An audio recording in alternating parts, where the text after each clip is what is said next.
Hashing and encryption are the same thing. That is what most people walking into this exam quietly believe. And it is exactly the belief the exam is built to punish. They both scramble data, so surely they are two words for one idea. They are not. One can be undone. The other never can. Mix them up, and you pick the wrong answer every time. In the next few minutes, you will lock that difference down for good.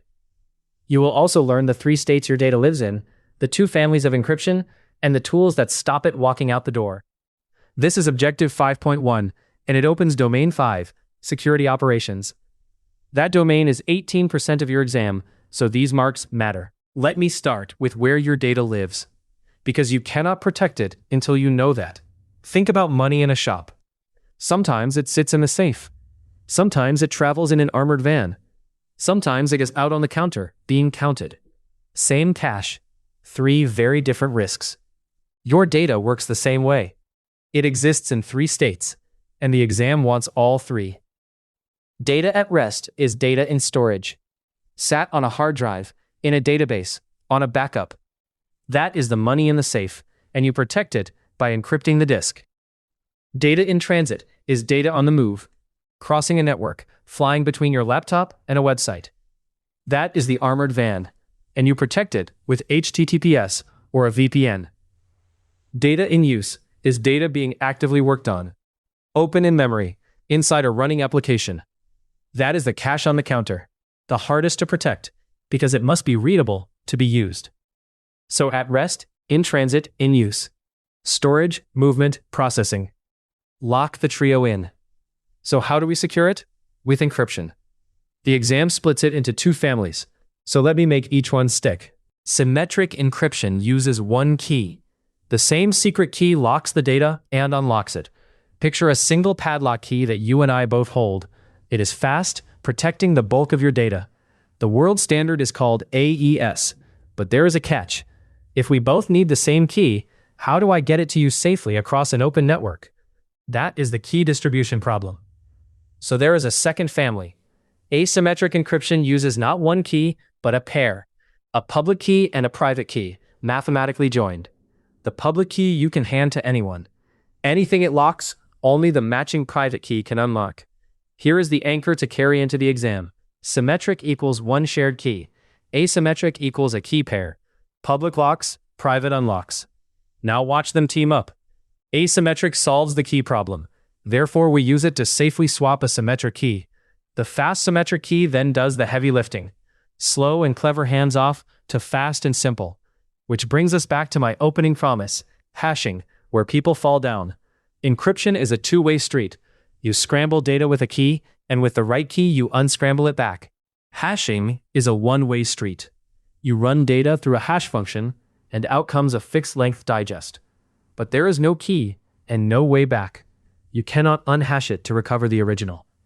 Change 1 character of the input, and the output changes completely. So here is your second anchor. Encryption is reversible with a key.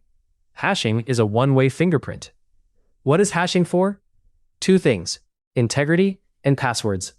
Remember the CIA triad from Lesson 1? Integrity was the tamper seal. Hash a file before and after, compare the fingerprints, and if they differ, someone changed it. And a system stores your password's hash, not the password. Time for a quick exam check. A web application must store user passwords so that a database thief cannot read them, and it never needs to recover the original password. Which technique fits best? A. Symmetric encryption. B. Asymmetric encryption. C. Hashing. D. Encoding.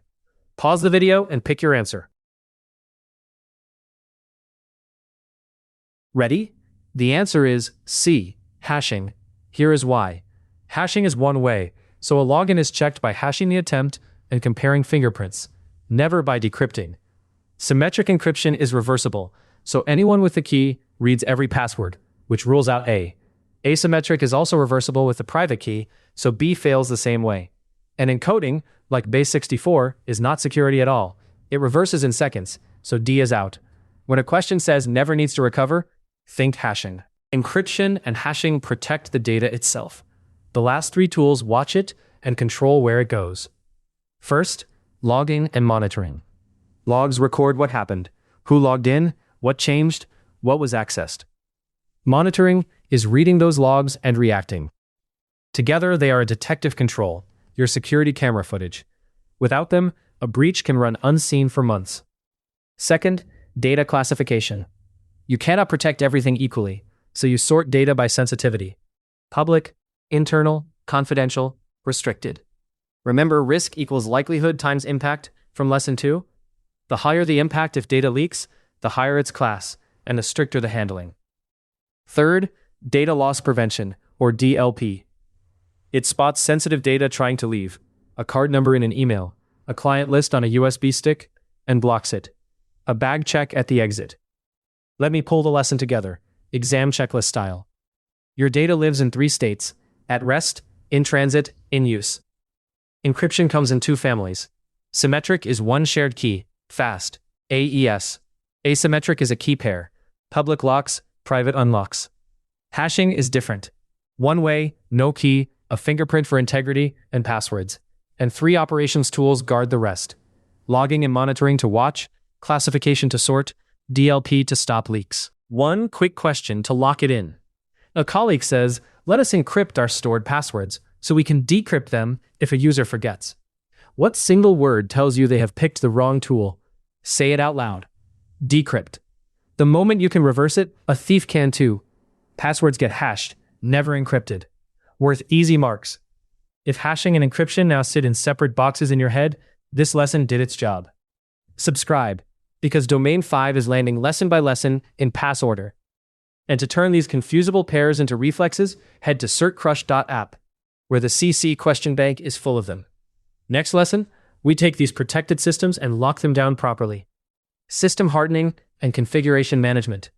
How to shut every door and window you are not using.